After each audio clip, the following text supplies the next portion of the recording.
পঞ্চায়েত ভোটের আগে রাজ্যের সব দপ্তরের কাজ খতিয়ে দেখতে উচ্চ পর্যায়ের বৈঠক ডেকেছেন মুখ্যমন্ত্রী মমতা বন্দ্যোপাধ্যায়। নবান্ন সূত্রের খবর, ২৬ এপ্রিল নবান্নের সভাগৃহে হবে ওই বৈঠক।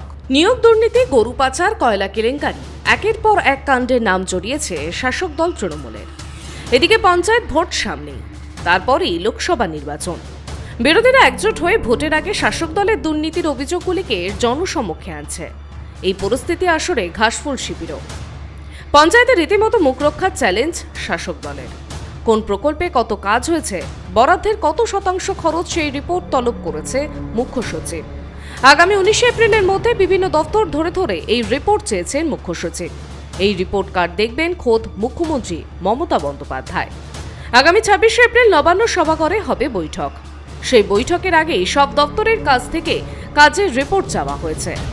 ২০২২ থেকে ২০২৩ অর্থবর্ষে কোন দপ্তর কোন প্রকল্পের জন্য কত টাকা পেয়েছে, কত টাকা খরচ হয়েছে তার তথ্য যেমন চাওয়া হয়েছে, তেমনি কোনো প্রকল্পের টাকা খরচ না হয়ে থাকলে কেন হয়নি তার সব তথ্য ১৯ এপ্রিলের মধ্যে সেই সকল তথ্য ইমেল মারফত জানাতে বলা হয়েছে। নবান্ন সূত্রের খবর, যে প্রকল্পগুলি শেষ করা যায়নি তার কারণ জানতে চেয়ে সংশ্লিষ্ট দপ্তরের মন্ত্রীদের কাছে পাশাপাশি সচিবদের থেকেও জানতে চাইতে পারেন খোদ মুখ্যমন্ত্রী। ২৬ এপ্রিলের বৈঠকে ঘিরে ইতিমধ্যেই বিভিন্ন দপ্তরে বেড়েছে তৎপরতা। নবান্ন সূত্রের খবর, বৈঠকের আগে বিভিন্ন দপ্তরের তরফে আসা রিপোর্টগুলি মুখ্যমন্ত্রী স্বয়ং পর্যালোচনা করবেন। তারপরই বৈঠকে বসবেন তিনি। ওই রিপোর্ট কার্ড নিয়ে মুখ্যমন্ত্রী মমতা বন্দ্যোপাধ্যায় ২৬ এপ্রিল প্রশাসনিক বৈঠকে বসবেন। সংশ্লিষ্ট বৈঠকে সব দপ্তরের মন্ত্রী, প্রতিমন্ত্রী, সচিব, যুগ্ম সচিবদের ডাকা হয়েছে। পঞ্চায়েত ভোটের আগে এই বৈঠক খুবই তাৎপর্যপূর্ণ বলেই মনে করছে রাজনৈতিক মহল।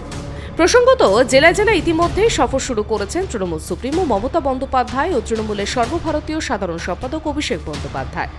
কয়েকদিন আগেই পূর্ব মেদিনীপুরের সফর সেরে ফিরেছেন মমতা।